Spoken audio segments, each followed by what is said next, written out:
Hola hermanos y amigos, bienvenidos. Es un gozo y nuevamente una alegría estar desde este lugar grabando la reunión, haciendo esta reunión que tenemos todos los domingos de manera virtual para poder adorar juntos a Dios y para poder cantar canciones a nuestro Señor y también poder estudiar su palabra. Así que, como hacemos todos los domingos, los invito a que puedan buscar en sus Biblias Gálatas 1 y vamos a leer ese capítulo completo.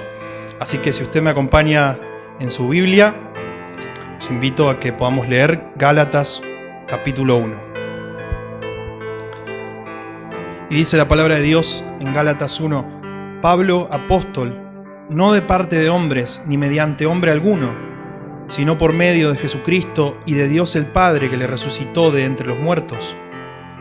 Y todos los hermanos que están conmigo, a las iglesias de Galacia, gracia a vosotros y paz de parte de Dios nuestro Padre y del Señor Jesucristo, que se dio a sí mismo por nuestros pecados para librarnos de este presente siglo malo, conforme a la voluntad de nuestro Dios y Padre, a quien sea la gloria por los siglos de los siglos. Amén. Me maravillo de que tan pronto hayáis abandonado al que os llamó por la gracia de Cristo para seguir un evangelio diferente, que en realidad no es otro evangelio, solo que hay algunos que os perturban y quieren pervertir el evangelio de Cristo. Pero si aún nosotros o un ángel del cielo os anunciara otro evangelio contrario al que os hemos anunciado, sea anatema. Como hemos dicho antes, también repito ahora: si alguno os anuncia un evangelio contrario al que recibisteis, sea anatema. Porque ¿busco ahora el favor de los hombres o el de Dios? ¿O me esfuerzo por agradar a los hombres? Si yo todavía estuviera tratando de agradar a los hombres, no sería siervo de Cristo. Pues quiero que sepáis, hermanos, que el evangelio que fue anunciado por mí no es según el hombre, pues ni lo recibí de hombre, ni me fue enseñado, sino que lo recibí por medio de una revelación de Jesucristo, porque vosotros habéis oído acerca de mi antigua manera de vivir en el judaísmo, de cuán desmedidamente perseguía yo a la iglesia de Dios y trataba de destruirla, y cómo yo aventajaba en el judaísmo a muchos de mis compatriotas contemporáneos, mostrando mucho más celo por las tradiciones de mis antepasados. Pero cuando Dios, que me apartó desde el vientre de mi madre y me llamó por su gracia, tuvo bien revelar a su Hijo en mí para que yo le anunciara entre los gentiles, no consulté enseguida con carne y sangre, ni subí a Jerusalén a los que eran apóstoles antes que yo, sino que fui a Arabia y regresé otra vez a Damasco. Entonces, 3 años después, subí a Jerusalén para conocer a Pedro y estuve con él 15 días, pero no vi a ningún otro de los apóstoles, sino a Jacobo, el hermano del Señor. En lo que os escribo, os aseguro delante de Dios que no miento. Después fui a las regiones de Siria y Cilicia, pero todavía no era conocido en persona en las iglesias de Judea que eran en Cristo, sino que solo oían decir: el que en otro tiempo nos perseguía, ahora predica la fe que en un tiempo quería destruir, y glorificaban a Dios por causa de mí. Amén.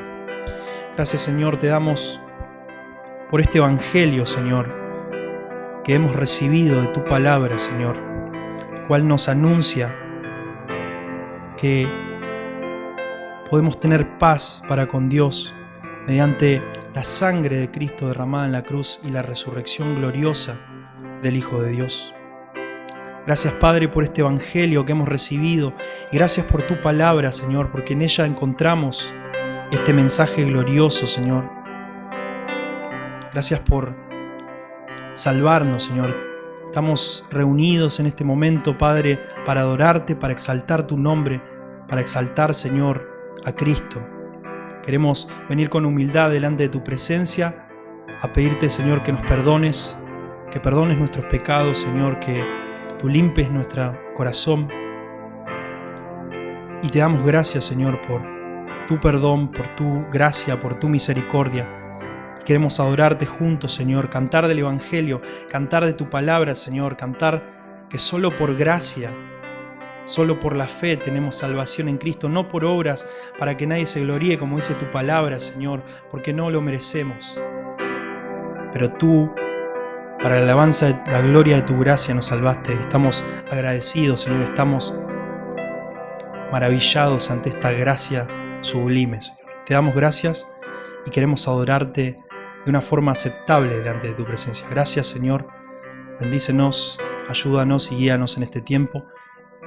En el nombre de Jesús. Amén.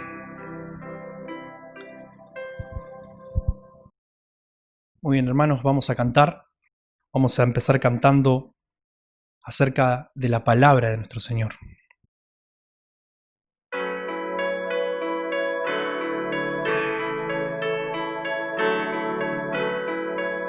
Solo tu palabra firme es la roca fuerte en tempestad. En cada palabra hay verdad y gloria en cada página. Solo por la fe venimos, Dios, sin ningún mérito que dar. Confiamos en tus promesas, Dios. Nuestra esperanza en Cristo está. Gloria, gloria, solo la gloria a Dios. Gloria, gloria, solo la gloria a Dios.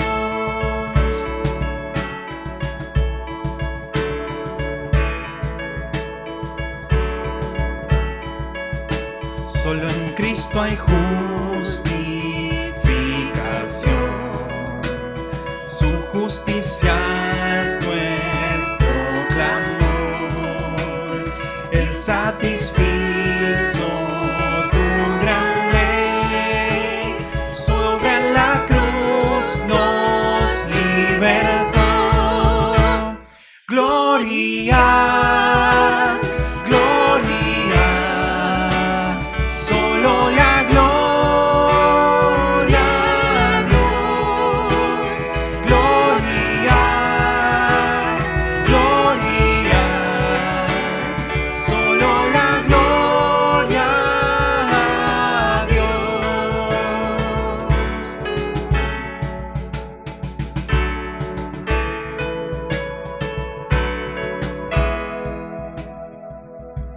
Solo por gracia nos salvó. Todo lo que somos es por ti. El corazón que esclavo fue, por tu poder hoy nuevo es. Por tu poder hoy nuevo es. Gloria, gloria, solo la gloria a Dios. Gloria, gloria, solo la gloria a Dios. Gloria, gloria, solo la gloria a Dios. Gloria, gloria, solo la gloria a Dios. Amén. Gloria a Dios. Dice la palabra de Dios en Salmo 46. Dios es nuestro refugio y fortaleza, nuestro pronto auxilio en las tribulaciones. Por tanto, no temeremos, aunque la tierra sufra cambios y aunque los montes se deslicen al fondo de los mares, aunque bramen y se agiten sus aguas, aunque tiemblen los montes con creciente enojo. Hay un río cuyas corrientes alegran la ciudad de Dios, las moradas santas del Altísimo. Dios está en medio de ella, no será sacudida. Dios la ayudará al romper el alba. Vamos a cantar a nuestro Dios.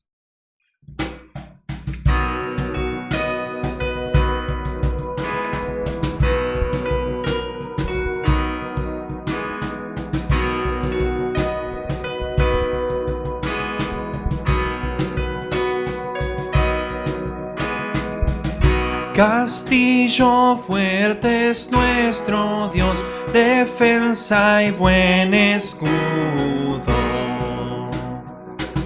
Con su poder nos librará en este trance agudo.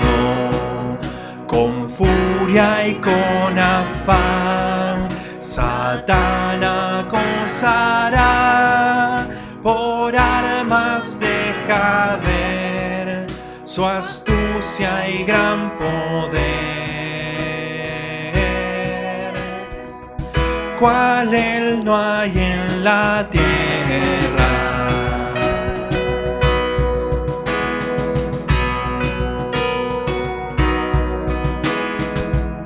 Nuestro valor es nada aquí, con él todo es perdido. Mas por nosotros luchará, de Dios el escogido. Es nuestro Rey Jesús, el que venció en la cruz, Señor y Salvador, y siendo el solo Dios, Él triunfa en la batalla.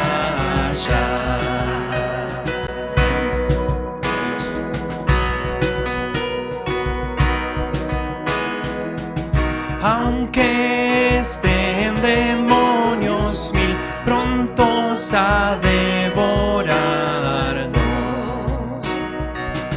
no temeremos, porque Dios sabrá cómo ampararnos. Que muestre su vigor Satán y su furor, dañarnos no podrá, pues condenado es ya por la palabra santa. Amén.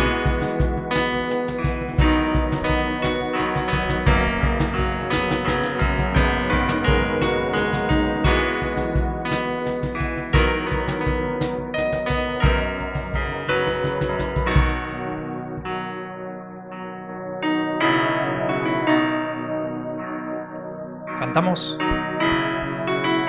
Esa palabra del Señor que el mundo no apetece, por el Espíritu de Dios muy firme permanece. Nos pueden despojar de bienes y hogar, el cuerpo destruir, mas siempre ha de existir. De Dios el reino eterno, castillo fuerte es nuestro Dios. Castillo fuerte es nuestro Dios.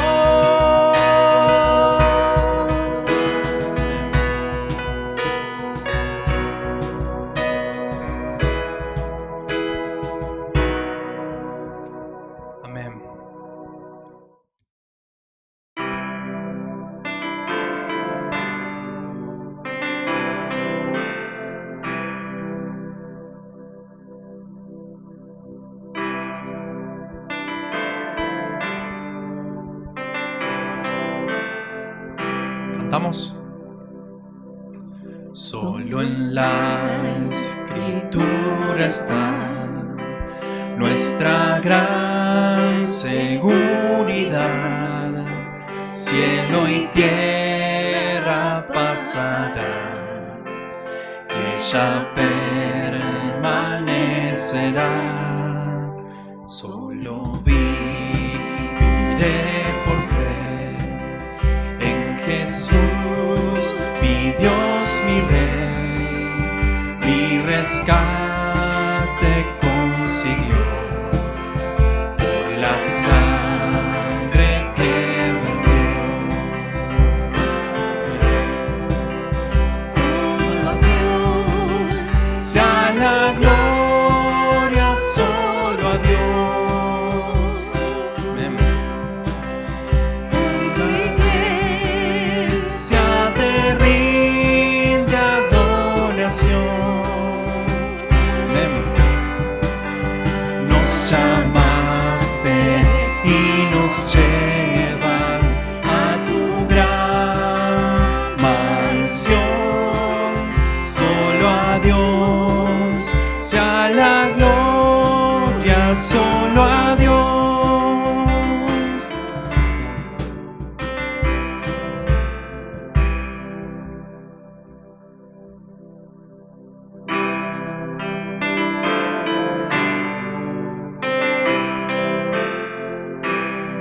¿Cantamos? Solo por su gracia fiel tengo nueva vida en él. Me encontró mi buen pastor y en sus brazos salvo soy. Solo en Cristo venceré, es la roca de mi ser, el maligno rugirá, mas su reino triunfará. Amén. Cantamos. Solo a Dios sea la gloria, solo a Dios. Amén. Hoy tu iglesia te rinde adoración. Nos llamaste y nos llevas a tu gran mansión.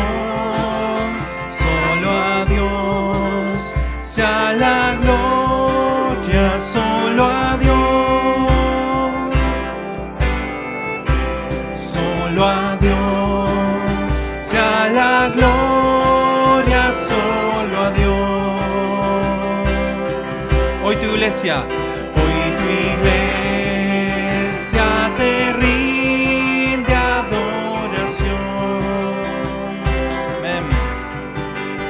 Nos llamaste y nos llevas a tu gran mansión.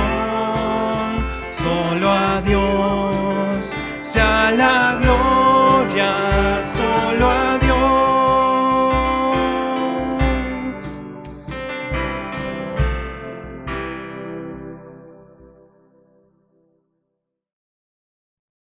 En esta oportunidad, hermanos, celebrando, recordando la Reforma Protestante, 1517, 503 años.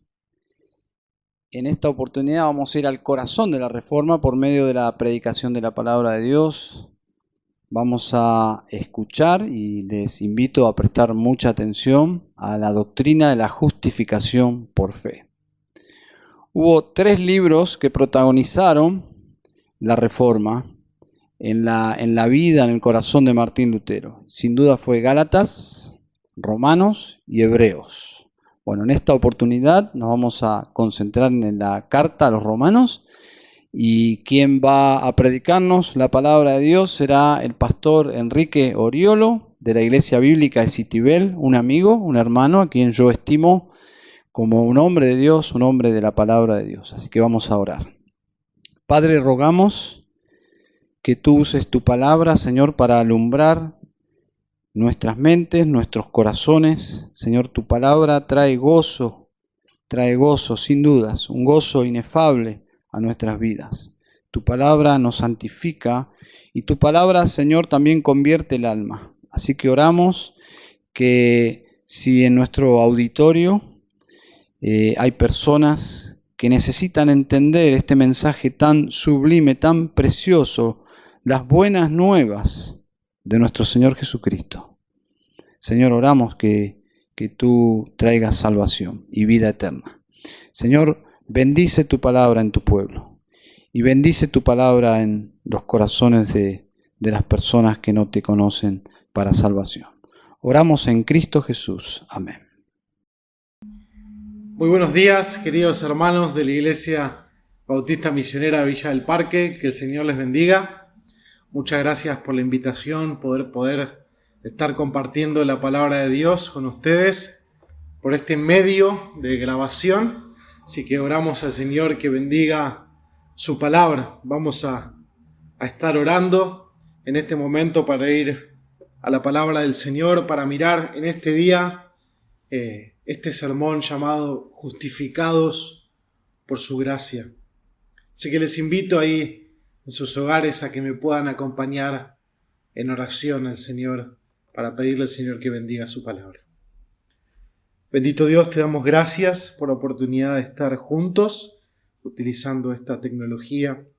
Yo quiero rogarte por la ayuda y el poder y la asistencia de tu Santo Espíritu, Señor, para que bendigas mi vida y me ayudes a ser claro y sencillo y bendigas a cada uno de mis hermanos y hermanas de la Iglesia Bautista Misionera en Villa del Parque, Señor, y que podamos contemplar esta realidad, esta verdad maravillosa de que somos justificados por tu gracia, Señor, que somos justificados por la fe. Padre, queremos en este día, Señor, poder rememorar la Reforma Protestante, Señor, los 503 años de la Reforma Protestante y ver cómo has obrado maravillosamente a través del Evangelio de la gracia en la persona de Cristo, Señor. Te lo pedimos en el nombre de Jesús. Amén y amén. Como había mencionado en la oración, en este mes se conmemoran los 503 años desde que el 31 de octubre de 1517 el monje Martín Lutero clavó una lista de 95 declaraciones o tesis en la puerta principal de la iglesia del castillo de Wittenberg, en Alemania, escritas en latín y proponiendo un debate con sus colegas y con el clero acerca de la venta de indulgencias. En el tiempo en que Martín Lutero, un monje de la orden de los agustinos, estaba trabajando como profesor de teología en la Universidad de Wittenberg, era un tiempo oscuro para toda Europa y para el cristianismo en general. La Iglesia Católica Romana llevaba más de 1000 años administrando el cristianismo en Occidente. Interrelacionada, mezclada, si uno mira la historia de la Iglesia, con el poder político, con el poder militar, poniendo, sacando reyes, instaurando emperadores. El clérigo de esa iglesia estaba lleno de ambición de poder. Los puestos de cardenales, obispos, eran comprados al mejor postor y la figura del Papa era aún más poderosa que la de los emperadores. Con respecto a las escrituras y la interpretación de las mismas, estaba reservada al magisterio y al papado. Las escrituras existían en latín y estaban completamente fuera de alcance para la gente común. Ellos solamente entendían por cristianismo, los feligreses, lo que la Iglesia de Roma les decía. No tenían ninguna posibilidad de comprobar por ellos mismos la veracidad de las enseñanzas de la Iglesia romana a la luz de la Biblia. Además, vale aclarar que en este tiempo medieval el analfabetismo era voraz. Los pocos ejemplares de la Biblia que habían eran propiedad de la Iglesia de Roma y por lo tanto las personas estaban ciegas y esclavas a lo que la Iglesia de Roma les mandara hacer en el nombre de Dios. Por el tiempo de Lutero, el Papa Leo X estaba buscando financiar una construcción que hoy en día es un lugar muy conocido, la Basílica de San Pedro en Roma, en el Vaticano actualmente. Y para eso Leo X autorizó una indulgencia especial en Alemania para que aquellos que dieran ofrendas en contribución a esta basílica y a la construcción de esta basílica recibieran estas indulgencias. Una indulgencia, dice Steven Lawson, es una reducción del castigo. Según la Iglesia Católica Romana, uno merece por haber pecado ese castigo y la indulgencia es otorgada por la Iglesia después de que un pecador se ha confesado y ha realizado ciertas obras u oraciones. Fin de la cita. Entonces la indulgencia era una expedición de perdón, de mérito que podía ser otorgado por la Iglesia para dárselo a aquel que ofrendara para la construcción de la Basílica de San Pedro en Roma. Esas indulgencias se podían conseguir por obras, por esfuerzos, por sacrificios, por oraciones, por méritos, pero también en esta oportunidad se podían conseguir por dinero para la construcción de la Basílica de San Pedro en Roma. En ese momento y en la actualidad, la Iglesia romana enseñaba y enseña que la justificación del hombre delante de Dios es una combinación de la fe en Cristo y los méritos del hombre. La persona debe, por medio de los sacramentos y por medio de la obediencia y las buenas obras, ir haciéndose justo delante de Dios. Y con la buena disposición de Dios, con el favor de Dios, hasta el punto de que alcance la justicia perfecta para que Dios pueda declararlo justo inherentemente. Es decir, al hombre en su propia justicia y pueda dejarlo entrar al cielo. El primero de esos sacramentos es el sacramento del bautismo y por medio de ese sacramento la Iglesia romana asegura que se produce la regeneración de la persona, el nuevo nacimiento y la limpieza de todo pecado original de la naturaleza pecaminosa del hombre.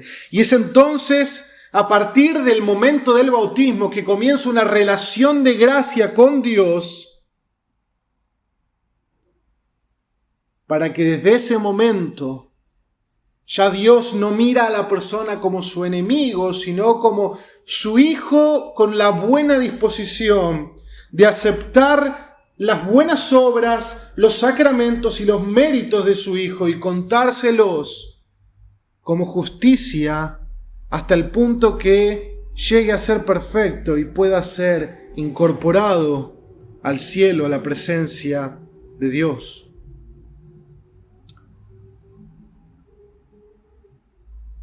Ese camino de justificación que plantea la Iglesia romana requiere la cooperación de la persona. Requiere seguir los sacramentos, las buenas obras y así acumular méritos ante Dios. Si bien la Iglesia romana asegura que se necesita la fe en Cristo para la salvación, no afirma que esa fe es suficiente para ser justificados, sino que esa fe en Cristo debe ir acompañadas por obras de mérito que van haciendo que la persona crezca en justicia de tal manera que llegue a un punto que Dios lo declare justo perfectamente para entrar en su presencia.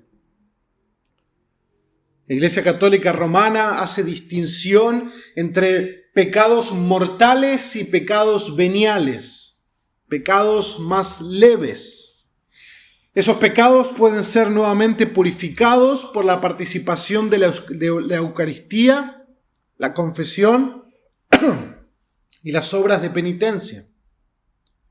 Los pecados mortales, son los que hace que la persona pierda la gracia inicial recibida en el bautismo. Pecados como adulterio, como idolatría, como homicidio, son contados como pecados mortales, donde la persona pierde la justificación que ganó por medio del bautismo. Pero puede volver a alcanzar el grado de justificación por medio del sacramento de la penitencia, donde debe confesar sus pecados a un sacerdote, donde debe realizar actos de contrición, recibir la absolución y luego llevar a cabo obras de satisfacción para volver a un estado de gracia.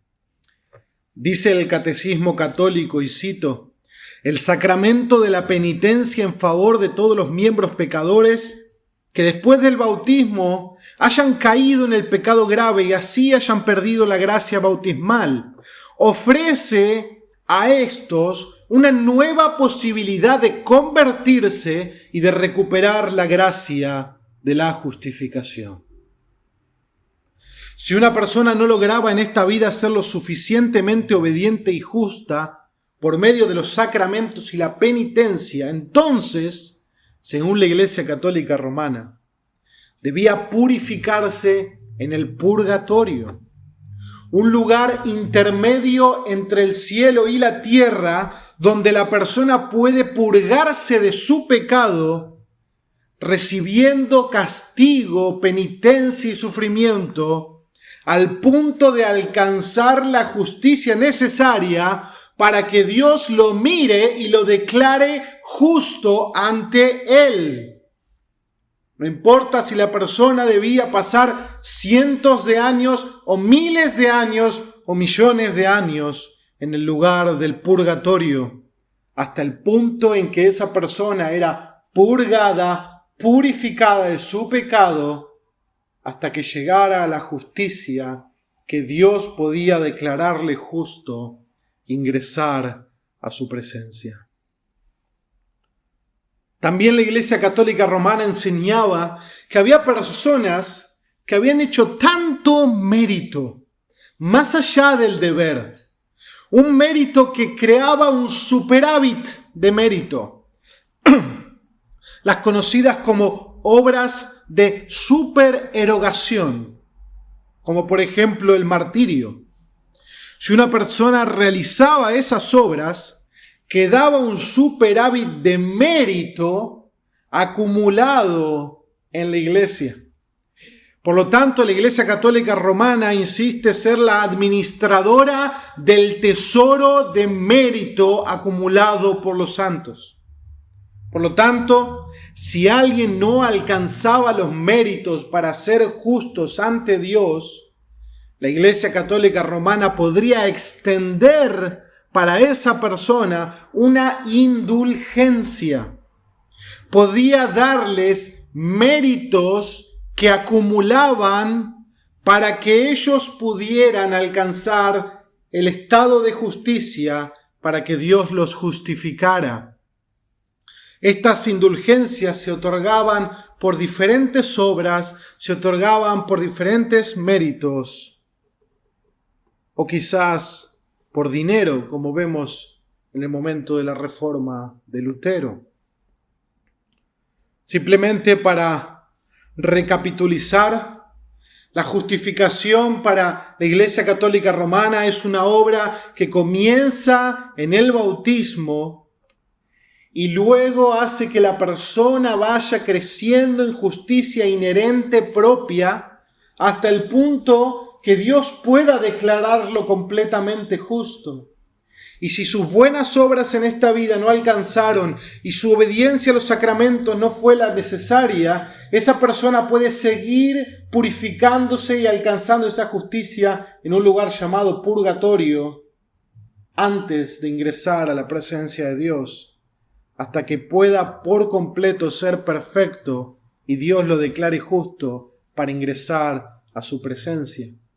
Y por lo tanto la Iglesia Católica Romana afirmaba tener este tesoro como una cuenta bancaria de méritos y extenderle un cheque de méritos al que lo necesitara a cambio de otras cosas. Y esas son las llamadas indulgencias. Para aquel tiempo Lutero había estado en Roma y había visto la corrupción de la fe en aquel lugar. Había peregrinaciones para adorar reliquias religiosas y eso también acumulaba mérito que uno podía utilizar para sí mismo o podía utilizar para seres amados que estuvieran en el purgatorio, a los cuales uno quisiera ayudar a llegar a la presencia de Dios. Objetos que incluían la soga con la que Judas se ahorcó, o también el pedazo de la zarza ardiente de Moisés, o las supuestas cadenas con las que encadenaron a Pablo. Aún peor, hay un lugar que hoy en día se puede visitar, donde decían que habían trasladado las escaleras que Jesús había caminado al salir de estar con Poncio Pilato, y las habían trasladado a Jerusalén. Y las habían trasladado de Jerusalén a Roma. Y que aquel que subiera las escaleras de rodillas besando cada escalón, al llegar al final de la escalera, Dios perdonaría sus pecados. Tal era la superstición y la tergiversación de la fe que había en Roma y que hay en la actualidad. Lutero dijo respecto a esa escalera, él estuvo ahí, dijo lo siguiente: en Roma yo quise liberar a mi abuelo del purgatorio, así que subí las escaleras de Pilato, orando el Pater Noster cada escalón, el Padre Nuestro, ya que estaba convencido de quien orara esto podría redimir su alma. Pero cuando llegué a la cima, el pensamiento seguía invadiéndome. ¿Quién sabe si esto es verdad? En el tiempo de la Reforma, acercándose a ese 31 de octubre, John Tetzel fue la gota que rebalsó el vaso. Un monje dominico que inescrupulosamente vendía indulgencias a cambio de ofrendas para la construcción de la Basílica de San Pedro en Roma. Él decía lo siguiente, y cito: en cuanto suena en el cesto la moneda, el alma del purgatorio se eleva. Stephen Lawson dice al siguiente respecto a eso: con eso, Tetzel generaba en los campesinos la idea de que se podía comprar la salvación de los parientes y amigos fallecidos con solo hecho de dar limosna, fuese o no con una actitud penitente. Fin de la cita. Lutero escribió sus tesis para denunciar esta venta de indulgencias y estas supuestas obras de mérito, diciendo que, cito, el verdadero tesoro de la Iglesia es el santo evangelio de la gloria y la gracia de Dios. Fin de la cita. Esa fue su tesis número 62.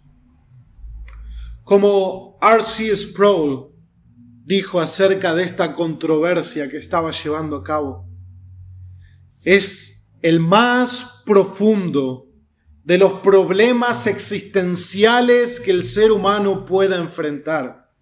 La pregunta es: ¿cómo puede un pecador, una persona injusta, tener alguna posibilidad de resistir el juicio de un Dios justo y santo. Fin de la cita. El salmista lo expresa en las Escrituras en el Salmo 103:3, diciendo lo siguiente: si tú, Señor, tomaras en cuenta los pecados, ¿quién, Señor, sería declarado inocente? Claramente, la pregunta es retórica y la respuesta es nadie. Nadie puede ser presentado como justo e inocente delante de Dios. Porque todos hemos pecado. En el principio, toda la humanidad cayó de la perfección en Adán. Cuando Adán pecó, todos pecamos en él por ser nuestro representante. A partir de ahí, todos nacemos con la naturaleza pecaminosa arraigada en nuestro ser profundamente. Y comprobamos esa realidad porque desde muy pequeños mostramos nuestro pecado en nuestras obras y en nuestros deseos egoístas. Manifestamos la realidad de lo que hay en lo profundo de nuestros corazones. Nosotros pecamos porque somos pecadores y no somos pecadores porque pecamos, sino que pecamos porque es lo que sale de nuestro propio corazón, de nuestra propia naturaleza.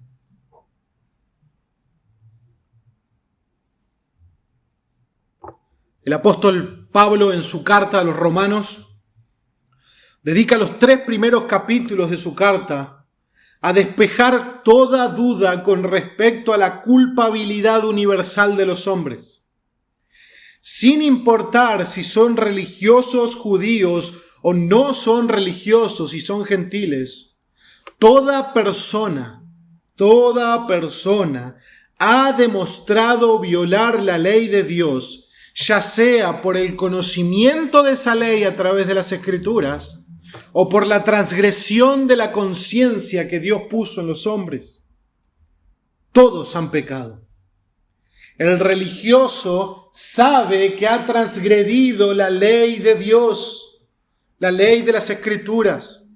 Y el no religioso sabe que muchas veces ha ido en contra de su conciencia y ha hecho lo malo. Ambos tienen el testimonio de que han obrado mal y que el mal es una realidad en ellos. Por lo tanto, todos son hallados culpables de pecado delante del juicio de Dios. Por lo tanto, la condenación es una realidad de todo ser humano. Pablo dice en Romanos 3:23, por cuanto todos pecaron y están destituidos de la gloria de Dios. Pablo le escribe a los Efesios, somos todos por naturaleza hijos de ira. Nacemos bajo la ira de Dios. Nacemos bajo el justo juicio de Dios por causa de nuestro pecado. Muertos en nuestros pecados. Separados de la vida de Dios. Esperando el juicio de Dios al morir, donde seremos hallados culpables y sentenciados a una eternidad en el castigo del infierno. Vale aclarar que la idea de purgatorio es un invento de la historia de la Iglesia romana. No existe en ningún lugar de las Escrituras la idea de que un hombre después de la muerte puede volver a purificarse, puede volver a hacer mérito, puede volver a alcanzar una salvación. Las Escrituras son claras que luego de la muerte viene el juicio de Dios. MacArthur dice al respecto: vivir bajo el ceño fruncido de la ira de Dios, bajo la realidad de su condenación y bajo la amenaza del juicio eterno, es terriblemente peor que enfrentarnos con nuestra culpa. Por muy miserable que pueda parecer la vida en este mundo por la culpa y la vergüenza, la vida en el mundo siguiente será infinitamente más miserable para los que tengan que enfrentarse al juicio de Dios. Fin de la cita. El punto es el siguiente. Si hoy mismo puedes ver la realidad de tu pecado y tu culpabilidad delante de un Dios santo y justo, al cual deberás rendir cuenta de todas tus obras, eso es mucho mejor que simplemente ignorar esa realidad y tratar de vivir apagando nuestra conciencia. Porque la consecuencia de eso será que al momento de tu muerte enfrentarás el juicio de Dios y pasarás una eternidad en un lugar de castigo y tormento por causa de haber pecado contra Dios. Por lo tanto, que hoy puedas lidiar con la realidad de que eres culpable delante de Dios es mucho mejor que ir a la eternidad sin Cristo. Por lo tanto, la pregunta que subyace a todo esto es, ¿cómo puede entonces un hombre librarse del pecado para poder presentarse justo delante del juicio de Dios? ¿Cómo puede entonces un hombre librarse del pecado y presentarse justo delante del juicio de Dios? La respuesta es que eso es imposible. Esa es la respuesta más honesta y verdadera. Ningún hombre, ninguna mujer puede librarse de su pecado y presentarse a sí mismo o a sí misma justo delante de Dios. Quizás alguien puede preguntar, pero si soy una buena persona y me esfuerzo por hacer las cosas bien, ¿Dios no me tomará en cuenta eso al momento del juicio? La realidad es que Dios ha dejado claramente expresado en la Biblia que si una persona peca en un solo punto, entonces ya deja de ser perfecto.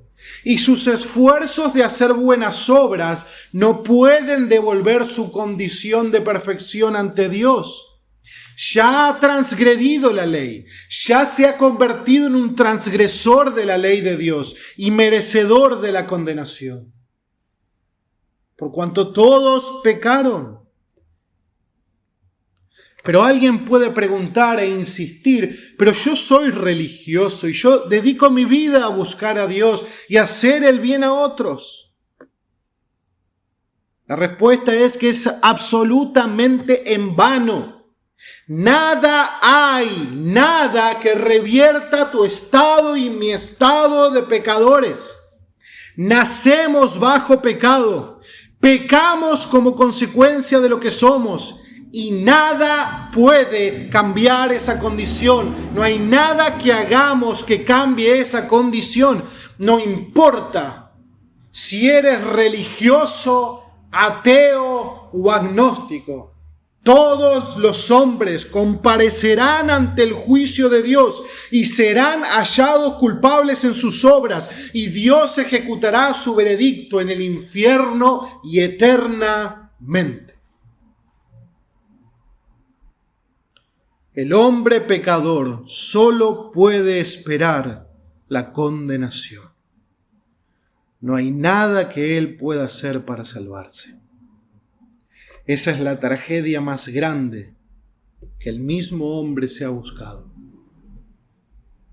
Es un panorama oscuro, un panorama desesperanzador, porque hay una infinita y profunda impotencia del pecador de revertir su estado ante Dios. Es imposible. No importa qué religión tengas, no puedes limpiar tu pecado, no puedes ganar el favor de Dios, porque eres pecador. Pero ahí es donde llegan las buenas noticias del Evangelio. El Evangelio, Evangelion significa buenas nuevas, buenas noticias. Y Jesús dijo sobre la salvación en Mateo 19:26, para los hombres eso es imposible, pero para Dios todo es posible. Y ahora les invito a que me acompañen en sus Biblias al texto que nos enseña de qué manera Dios puede salvar al pecador de su condición. Romanos capítulo 3, verso 19 al 26. Abrimos nuestras Biblias. Romanos 3, 19 al 26. Dice así la palabra del Señor. Ahora bien, sabemos que cuanto dice la ley, lo dice a los que están bajo la ley, para que toda boca se calle y todo el mundo sea hecho responsable ante Dios. Porque por las obras de la ley ningún ser humano será justificado delante de él, pues por medio de la ley viene el conocimiento del pecado. Ahí es donde vemos lo que estuvimos mencionando, la ley de Dios, que debemos cumplir absolutamente para ser perfectos y justos. Lo único que hace es demostrarnos que no somos ni perfectos ni justos delante de Dios. La ley nos muestra que somos culpables, que somos pecadores, y por lo tanto toda boca se calla ante Dios, porque nadie puede objetarle nada. Todo el mundo es culpable ante Dios. Esa es la trágica condición, esas son las malas noticias del hombre y su pecado. MacArthur dice, si Dios demanda una perfección total y de antemano somos irremediablemente imperfectos, ¿qué esperanza hay para nosotros? ¿Qué esperanza hay para nosotros? ¿Cómo puede Dios justificar a un pecador? Pero nuestro pasaje continúa. Pero ahora, aparte de la ley, la justicia de Dios ha sido manifestada, atestiguada por la ley y los profetas, es decir, la justicia de Dios por medio de la fe en Jesucristo para todos los que creen. Porque no hay distinción, por cuanto todos pecaron y no alcanzan la gloria de Dios, siendo justificados gratuitamente por su gracia, por medio de la redención que es en Cristo Jesús, a quien Dios exhibió públicamente como propiciación por su sangre a través de la fe, como demostración de su justicia. Porque en su tolerancia Dios pasó por alto los pecados cometidos anteriormente para demostrar en este tiempo su justicia, a fin de que Él sea justo y sea el que justifica al que tiene fe en Jesús. Hasta ahí la palabra de nuestro Dios. Pablo nos muestra que ahora se ha manifestado la justicia de Dios atestiguada por la ley y los profetas. Algo que había sido anunciado durante el Antiguo Testamento. Nosotros podemos ver, por ejemplo, los sacrificios de los corderos y los machos cabríos por causa del pecado. Debían hacerse constantemente, día tras día, año tras año, porque no hacían perfectos a los hombres, solo cubrían temporalmente su pecado. No podían borrar el pecado definitivamente, ni podían hacer justos a los hombres. Había algo inconcluso. Cuando termina el Antiguo Testamento queda algo que no está completo, no es una solución definitiva hacia el pecado. Pero ahora, dice Pablo, pero ahora se manifestó, se mostró, se hizo visible la justicia de Dios. Pero también Pablo nos dice que fue aparte de la ley. ¿Y por qué dice Pablo aparte de la ley? Porque si recordamos lo que estuvimos hablando, bajo la ley somos todos culpables. no hay ninguna justicia que la ley pueda darnos. La ley solo nos condena porque nos muestra que somos pecadores. La ley no nos hace pecadores, la ley nos muestra que somos pecadores. La ley es justa, nosotros no. Por medio de la ley viene la condenación. La ley nos condena, la ley nos aplasta. Para que nosotros podamos ser declarados justos, no podemos hacerlo en nuestra propia justicia, porque nacimos bajo pecado. Por lo tanto, tenemos que recibir una justicia foránea. Tenemos que recibir una justicia ajena a nosotros. Porque en nosotros y bajo la ley no hay justicia, hay condenación. Y jamás podemos cumplir lo que Dios requiere de nosotros. Pero hermanos, esto es maravilloso. Hay una justicia, no la nuestra. Hay una justicia que es manifestada en este tiempo, una justicia que fue anunciada anteriormente, una justicia que no es meramente humana porque todos están en condenación. Es la justicia de Dios, es una justicia absolutamente perfecta, la justicia que puede igualar la justicia de Dios mismo, y esa justicia es la justicia de Jesús. Jesús es el que fue anunciado en el Antiguo Testamento, el Mesías, el Cristo, el Cordero de Dios que quita el pecado del mundo, el Dios que se hace hombre, quien por medio de su encarnación se identifica plenamente con nosotros como humanos, completamente sin pecado y perfecto en todos sus caminos delante de Dios. Jesús cumplió a perfección todas las demandas de la ley. Él igualó la justicia que la ley exigía al ser sin pecado, y a su vez Él se entregó para hacer el sacrificio definitivo por los pecados de su pueblo. Como dice el autor de los Hebreos en el capítulo 10, verso 12, habiendo ofrecido una vez para siempre un solo sacrificio por los pecados, con una sola ofrenda hizo perfectos para siempre a los santificados.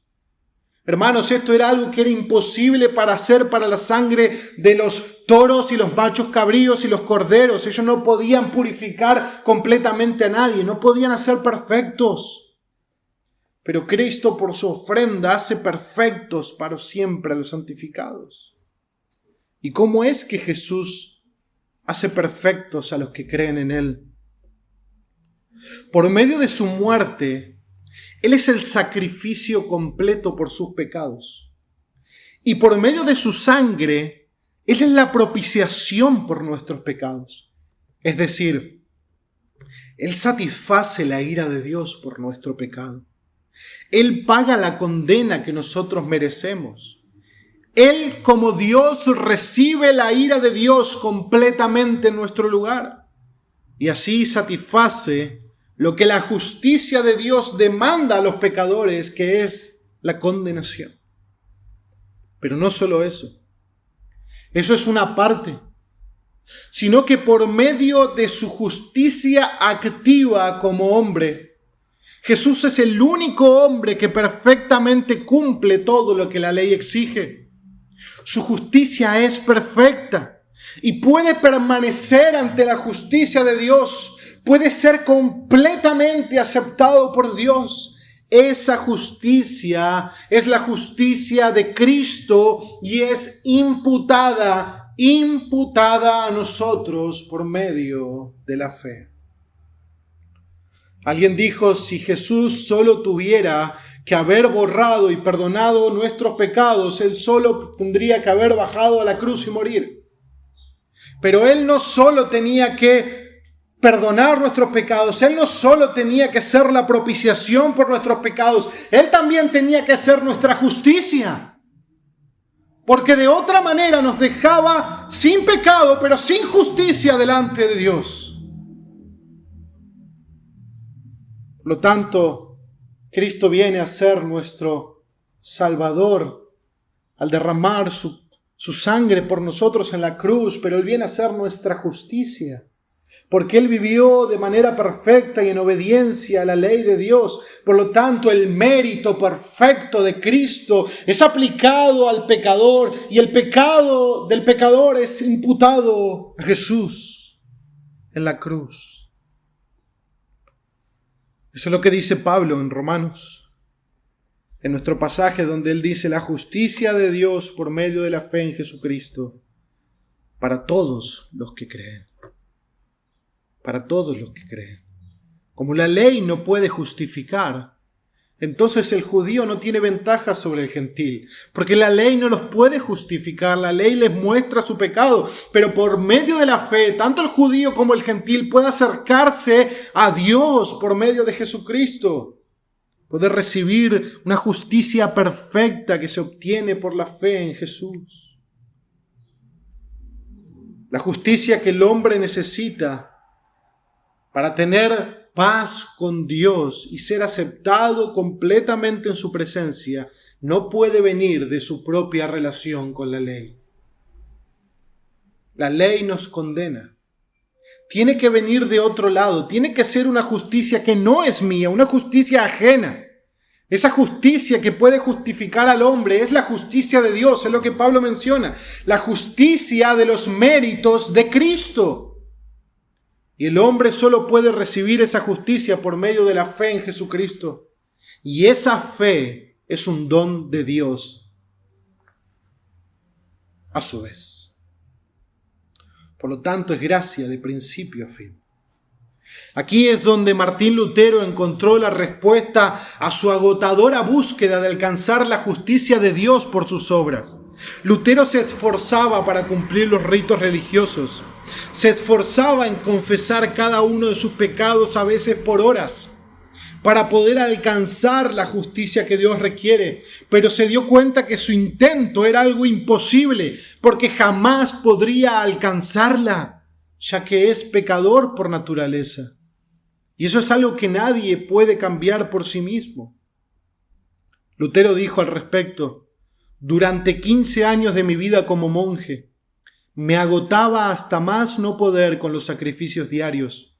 Me torturaba con ayunos, vigilias, oraciones y otras obras muy rigurosas. En verdad pensaba que podía justificarme con mis obras. Martín Lutero buscaba justificarse por sus obras. La Iglesia romana ofrecía méritos de salvación a los hombres para justificarse ante Dios a cambio de dinero. Como no podía encontrar seguridad de salvación, Lutero no amaba a Dios. Él mismo veía la justicia de Dios como una actitud divina de castigar a los pecadores. Lutero dice: yo no amaba, sí, odiaba al Dios justo que castiga a pecadores. Y en secreto, de forma blasfema, murmuraba continuamente contra él. Estaba enojado con Dios y dije: como si no fuera suficiente que pecadores miserables, eternamente perdidos por su pecado original, sean aplastados por todo tipo de calamidades debido a la ley del decálogo, sin que Dios esté añadiendo dolor tras dolor por el Evangelio, y a través de ese mismo Evangelio amenazándonos con su justicia e ira. Tal era mi furia y violencia, con mi conciencia atribulada, decía Lutero. Stephen Lawson narra lo siguiente en esa etapa de la vida de Lutero: y de pronto, como si un rayo de luz divino hubiera alcanzado su oscuro corazón, Lutero comprendió el verdadero significado del texto. La justicia de Dios es recibida como un regalo únicamente por medio de la fe en Jesucristo. Y Lutero confesó: al fin, por la misericordia de Dios, meditando de día y de noche, presté atención al contexto de las palabras. En el Evangelio se revela la justicia que proviene de Dios. la cual es por fe de principio a fin. Tal como está escrito, el justo vivirá por la fe. Allí comencé a comprender que la justicia de Dios es aquello por lo cual el justo vive gracias al don de Dios, es decir, la fe. Y este es el significado. La justicia de Dios es revelada por el Evangelio, es decir, la justicia pasiva con la cual el Dios misericordioso nos justifica por fe, como está escrito, el justo vivirá por la fe. Entonces sentí, dice Lutero, que había nacido de nuevo por completo y que había entrado al paraíso a través de puertas que estaban abiertas.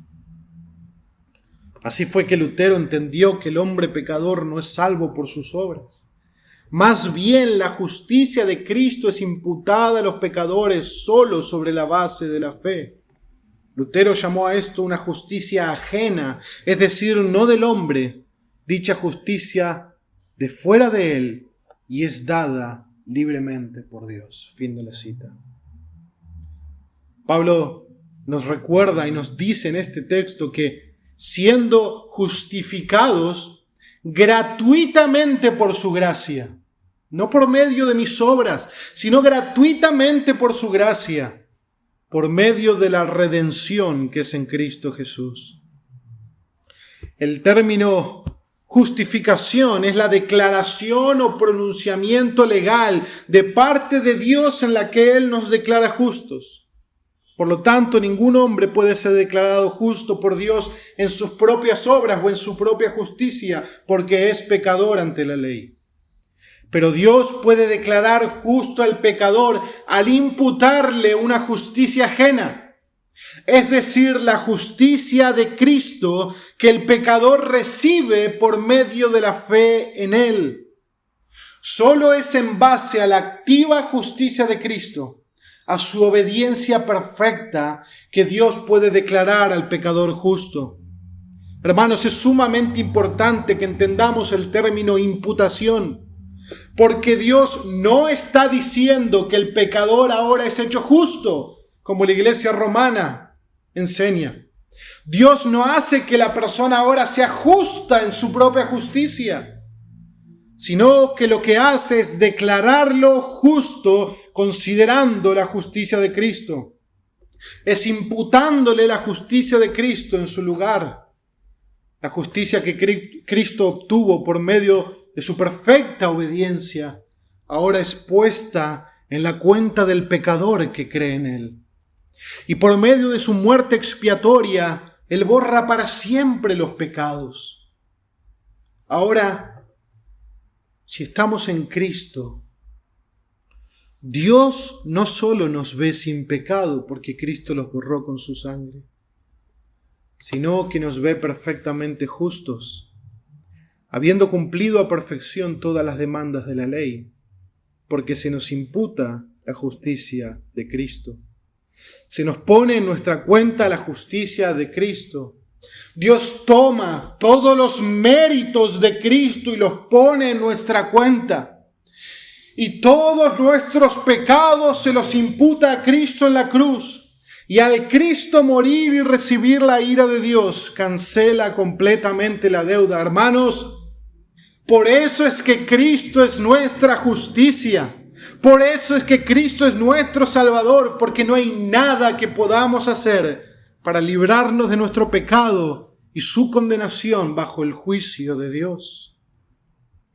He aquí el Evangelio, que Dios envió a su Hijo como hombre para que viviera por nosotros una vida perfecta, para que su justicia alcance todas las demandas de la ley y pueda ser completamente aceptado por Dios, al ser absolutamente santo, y a la vez que su sangre derramada sea la sustitución de nuestra sangre, su vida por nuestra vida, recibiendo Él nuestra condenación. De tal manera que aquellos que creen en Él por la fe reciben de parte de Dios el perdón de sus pecados y la justicia activa de Cristo. Son declarados justos por medio de la fe en Jesucristo. Y esa justificación es gratuita para ellos. Es un regalo de la gracia de Dios. para que toda la gloria sea para Dios y solamente para Él. Para que nadie jamás en toda la eternidad pueda jactarse en su presencia. Dios es quien salva completamente a los pecadores que creen en Jesucristo. Y esa fe para creer, como dice Pablo en Efesios, es un don de Dios. Tanto la fe que se abraza a Jesús como la justicia de Jesús, todo es dado por Dios por medio de su gracia. La fe no nos salva. Es Jesús quien nos salva. La fe es la mano que se extiende para recibir el regalo. La fe es el abrazo que el pecador le da a Cristo para aferrarse a Él como la roca de su salvación. Y esa fe es dada por Dios al pecador. Como dijo Horatius Bonar, la fe no es nuestra justicia. Meramente nos une al justo y nos hace partícipes de su justicia. Mientras Roma perseguía a Lutero e intentaba matarlo y condenarlo como un hereje, el león de la palabra de Dios había sido desatado por toda Alemania, luego por toda Europa y hasta las colonias de América. El evangelio de la gracia de Dios que la iglesia de Roma había tapado con todas sus mentiras y sigue tapando, y caminos que prometían una salvación que no pueden dar, ahora se está esparciendo en todas direcciones. No son las obras que salvan a los hombres.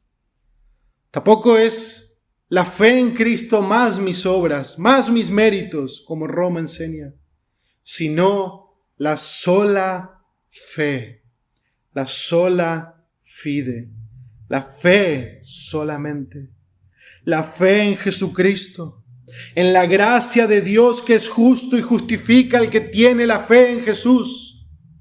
Esa fe, por pequeña que fuera, se arroja a la gracia de Dios para la salvación del alma.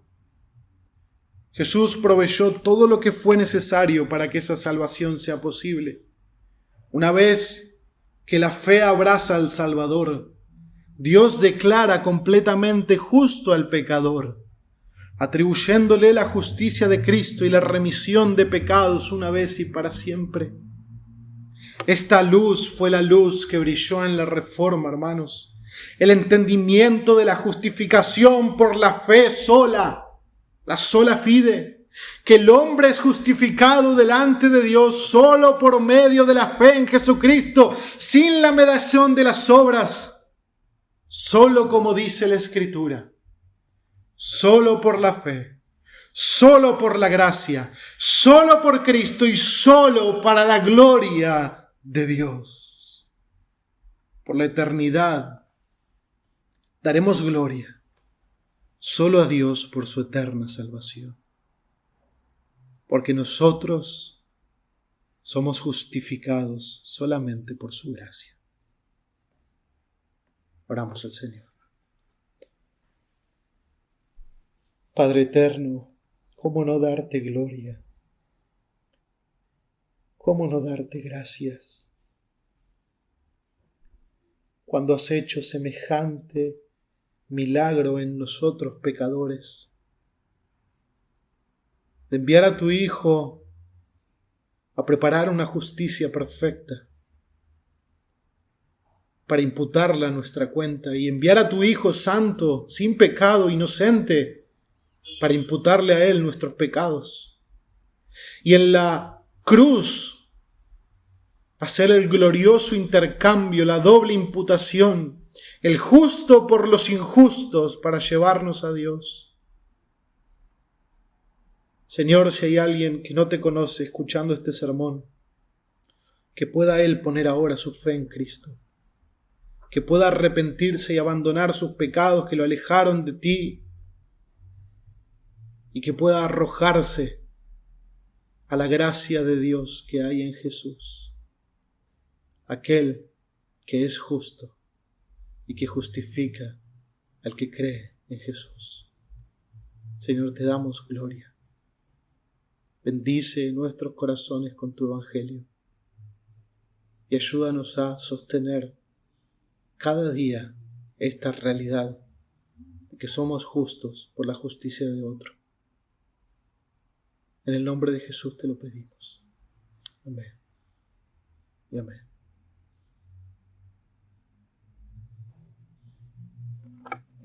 Que el Señor nuestro Dios los bendiga, mis hermanos, que podamos sostener esta verdad hasta el día en que nos encontremos con Cristo y ser hallados en Él, como dice Pablo, no teniendo mi propia justicia, sino la suya.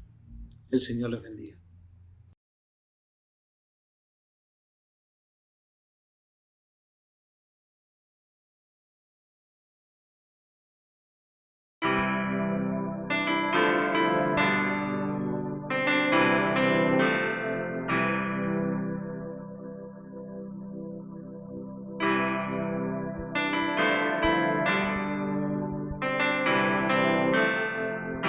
¿Cantamos? Solo en la Escritura está nuestra gran seguridad. Cielo y tierra pasarán, ella permanecerá. Solo viviré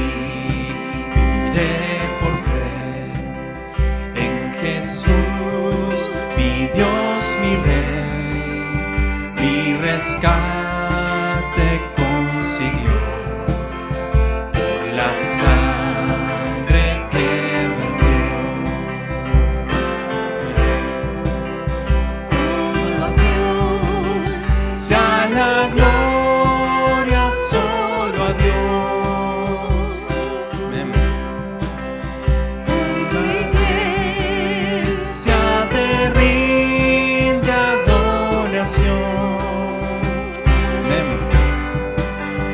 Nos llamaste y nos llevas a tu gran mansión. Solo a Dios sea la gloria, solo a Dios.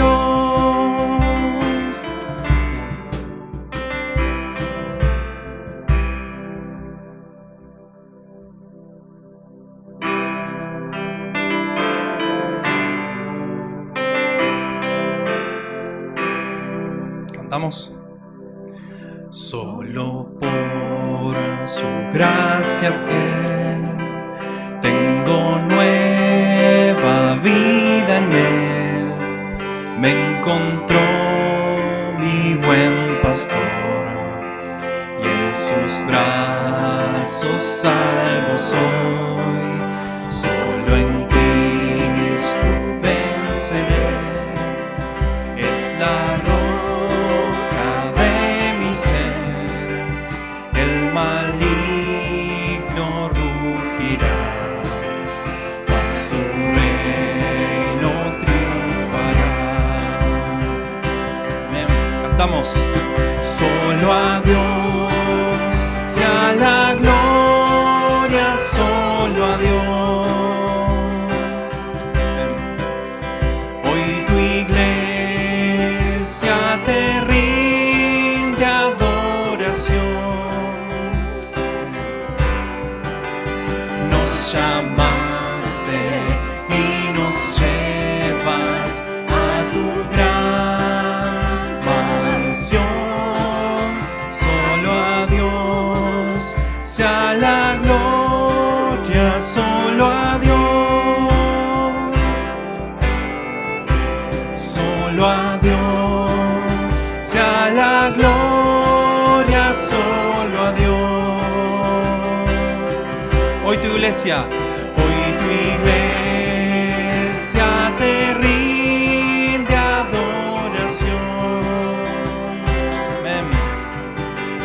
Nos llamaste y nos llevas a tu gran mansión. Solo a Dios sea la